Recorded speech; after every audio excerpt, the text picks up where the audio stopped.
안녕하세요. 오늘은 3월 5일 화요일이죠. 마태복음 18장 21절에서 35절이에요.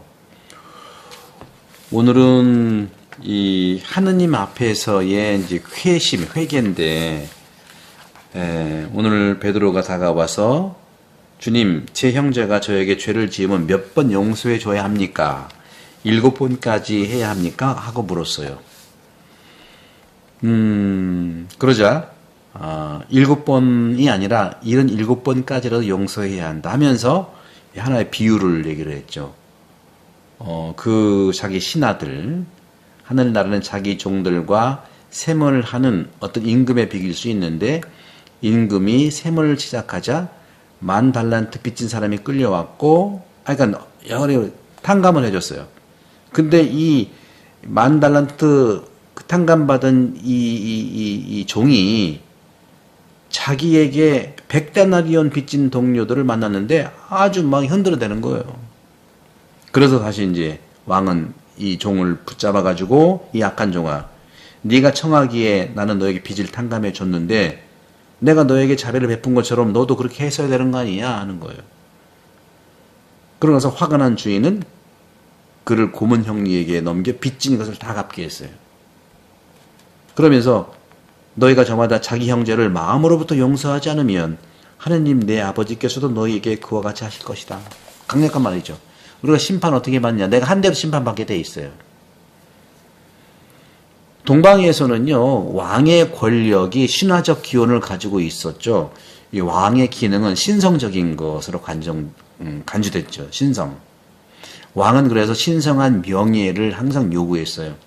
이집트인들에게 호루스 신은 파라오의 화신이었고요.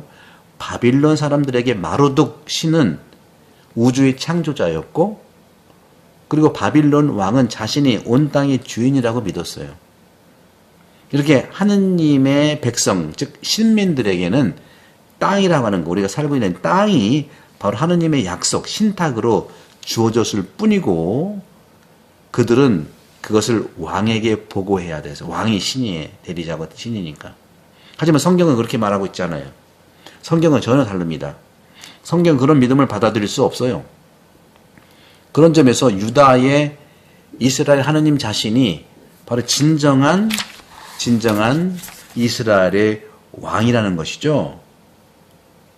바로 이런 부분에서 우리가 다윗과 솔로몬과 다른 사람들은 바로 하느님의 부관들이에요. 군대식으로 하면 부관들이라고.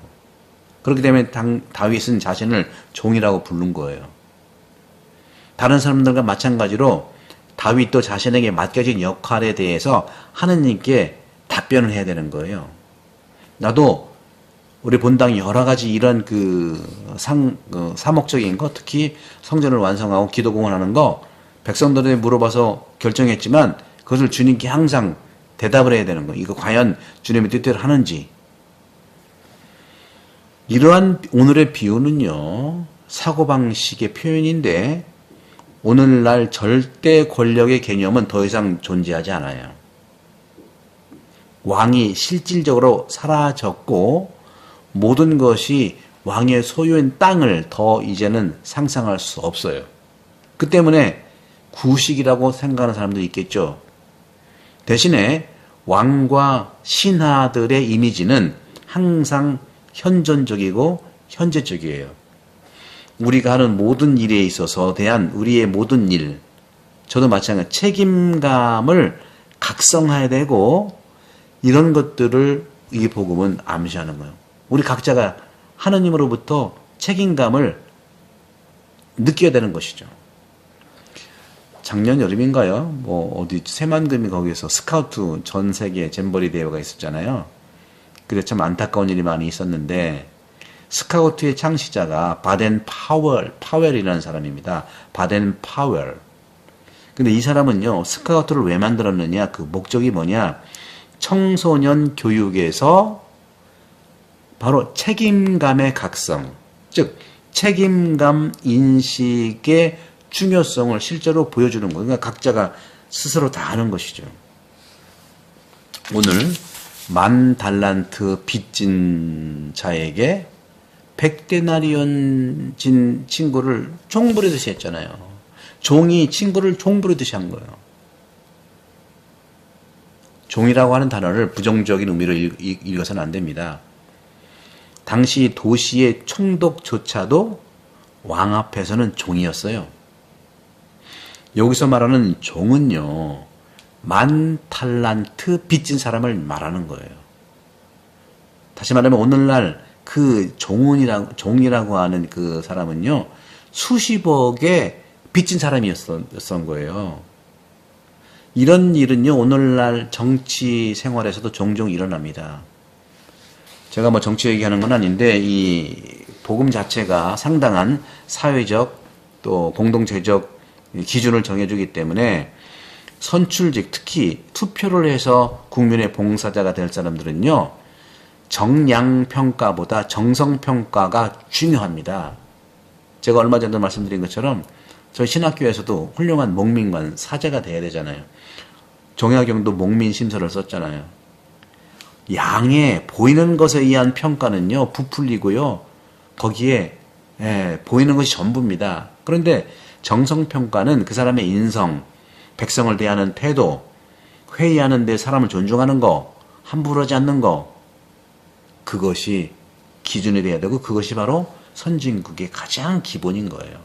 정량도 중요하지만 더 중요한 정성평가예요. 정성평가.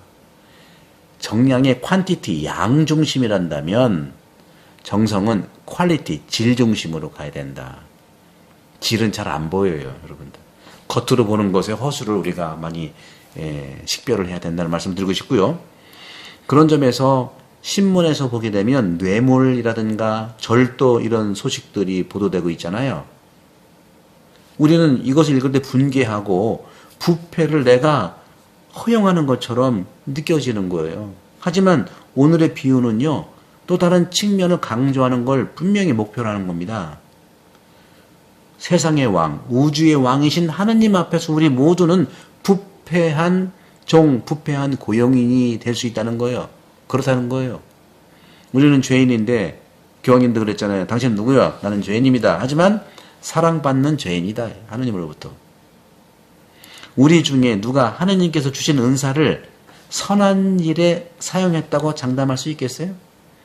여러분의 능력을 선한 일에만 우리가 사용했나요? 그렇기 때문에 이 기도는 우리 모든 사람에게 유익한 거예요. 어떤 것이냐? 바로 왕이신 예수 그리스도여, 나의 재판장이 아니라 나의 구원자가 되옵소서. 그리스도는 재판장이 아니라 구원자이십니다.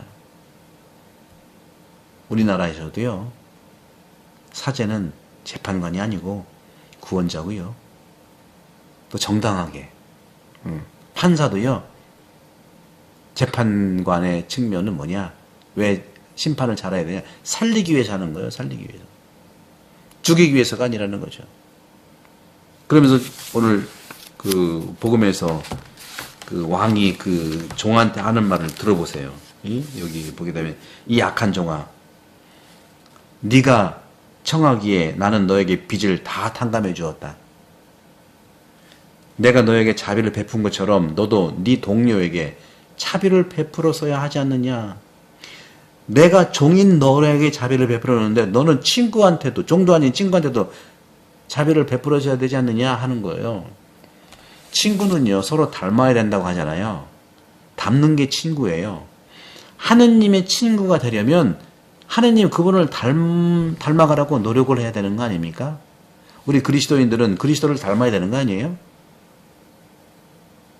리사의 그레고리오 성인에 따르면 가장 효과적인 방법이 있는데 바로 그것은 하느님의 모습이 닮았다는 것은, 하느님 모상이라고 하는 우리의 닮음은 자비를 베푸는 거예요. 모든 이에게 자비를 베푸십시오. 자비야말로 구원의 길입니다.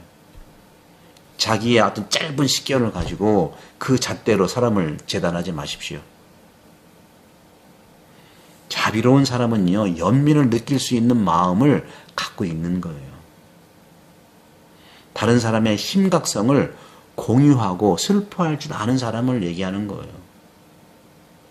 자기 기준으로 평가하지 마시고 나와 가까운 나와 같은 사람에게 연민을 느끼는 거예요. 하지만 낯선 사람에게 고통이 닥치면 어떻게 움직일 수 있겠습니까? 고린도전서 12장 26절에 이런 류의 말씀이 있어요. 한 지체가 고통을 받으면 모든 지체가 함께 고통을 받는다고요. 여러분들, 우리 몸에서는 어느 장기가 그렇게 중요할까요? 어느 곳이 그렇게 중요할까요? 바로 아픈 곳이 중요합니다. 왜? 손가락 하나가 작다 하더라도, 뇌도 아니지만 비교할 수 없지만 손가락 하나가 많이 아파도 전체가 이 아픈 거에 집중할 수밖에 없잖아요. 자비는요, 우리에게 구원과 죄의 용서를 보장하는 그리스도의 신비체에 속해 있다는 표지입니다. 우리 누군가 한 사람이 아파도 우리 모두가 아픈 거예요. 본당 신부가 힘들면 모두가 힘든 거예요. 우리 교우가 힘들면 모두가 힘든 거예요. 오늘 주님께서 말씀하시는 오늘 이 용서에 대한 이 부분들, 하느님 앞에서 진정한 회심을 할 수 있는 10,000달란트 탕감받은 종이 친구한테 자비를 베푸는 거 좀 실수했고요. 조금 자기 기준에 안 맞는다 하더라도 이해하고 할 수 있도록 은혜로운 사순시가 되기를 부탁드리고, 구독, 선교 부탁드립니다. 많은 저도 요즘에 우리 구독자들 많이 늘어요. 조금씩 늘어요. 보통 한 달에 한 100명 정도 늘었는데 이번 달은 거의 400명, 500명씩 늘는데, 그만큼 제가 말씀에 집중하면서 나가기 때문에 아닌가 생각하면서, 여러분들 한 번씩 한 달에 한 명씩 구독 선교를 하시면 어떨까 하는 생각을 해봅니다. 성부와 성자와 성령께서는 여러분을 강복합니다. 감사합니다.